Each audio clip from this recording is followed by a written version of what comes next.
This is Bible-Judgement Hall, Part 3. Early that morning, Jesus was pushed and dragged into the midst of a jeering mob on Pilate's palace.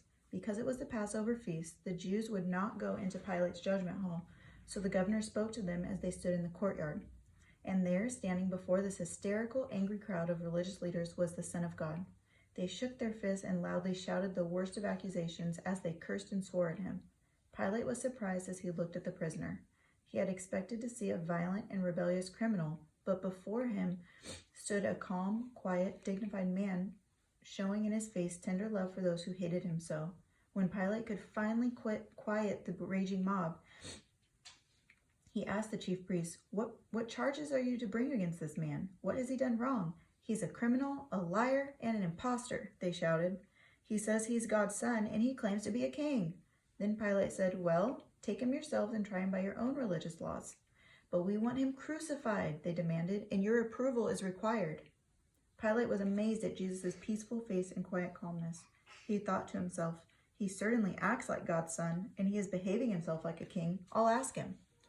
Jesus, are you really God's son, and are you truly his king? Jesus replied, Yes, I am. The furious crowd led by the religious leaders screamed again, You heard him. You heard him make those claims. He's lying. He is no more king than we are. Crucify him. Pilate turned to the chief priests and the raging mob and declared, I find no fault in this man. The crowd was so angry. Shaking their fingers in his face, they screamed, Governor, if you don't let us crucify Jesus, we'll report you to Caesar. We'll tell him you have another king to whom you are loyal, and you'll lose your job. And with that, Pilate was too much of a coward to set Jesus free. That did it. Pilate was trying to be on two sides at one time, which is always very difficult. Pilate didn't want Jesus killed because he was convinced Jesus was innocent. And yet Pilate was so selfish and ambitious that he didn't want to get into trouble with Caesar, the Roman emperor who had given him his job. Pilate surely wanted to remain as governor because he loved his importance, the honor, the money that he was paid for his job, and he also wanted to please the people whom he ruled. Then, weak, cowardly Pilate had another idea. He told the crowd you have a custom that I release someone from prison each year at the Passover. I'll release Jesus. No, they yelled. Away with this man and release the robber, Barabbas. What then shall I do with Jesus? Asked Pilate. Crucify him.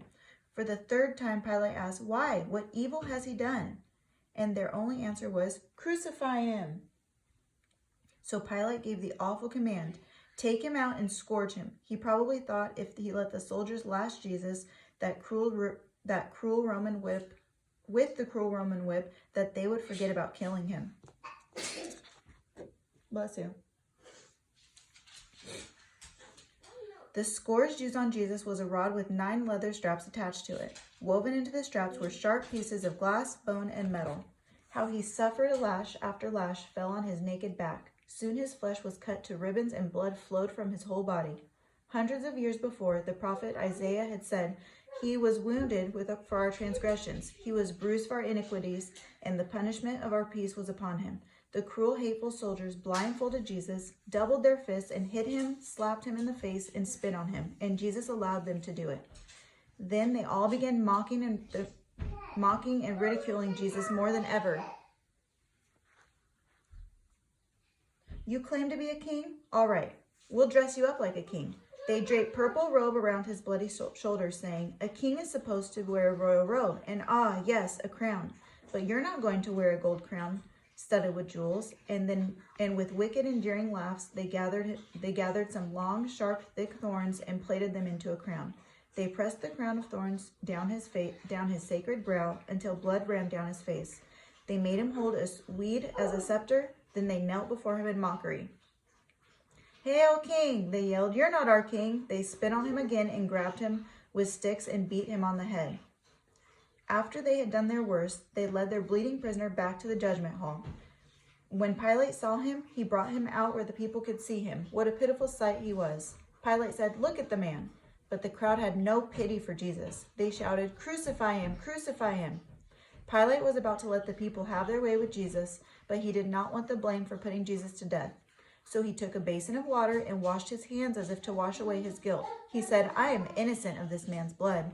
The Jewish leaders were willing to take the blame, so they shouted, "His blood be on us and our children." What a terrible responsibility. Pilate, knowing all this was gone and that the people would never agree to his releasing of Jesus to let them have their way, Pilate sentenced Jesus to death by crucifixion. Today, hundreds of years later, the question Pilate asked the mob of people comes to every boy, girl, man, and woman. What shall I do then with Jesus? Many of us have heard about Jesus all of our lives. Are we still saying, I know I ought to receive Jesus as my Savior, but what will my best friend say? Or am I going to wait till I'm older or until I've had my good time and have done some of the things he might not want me to do? If you have never invited him into your heart as your Savior, don't wait any longer, but trust him now before it's too late.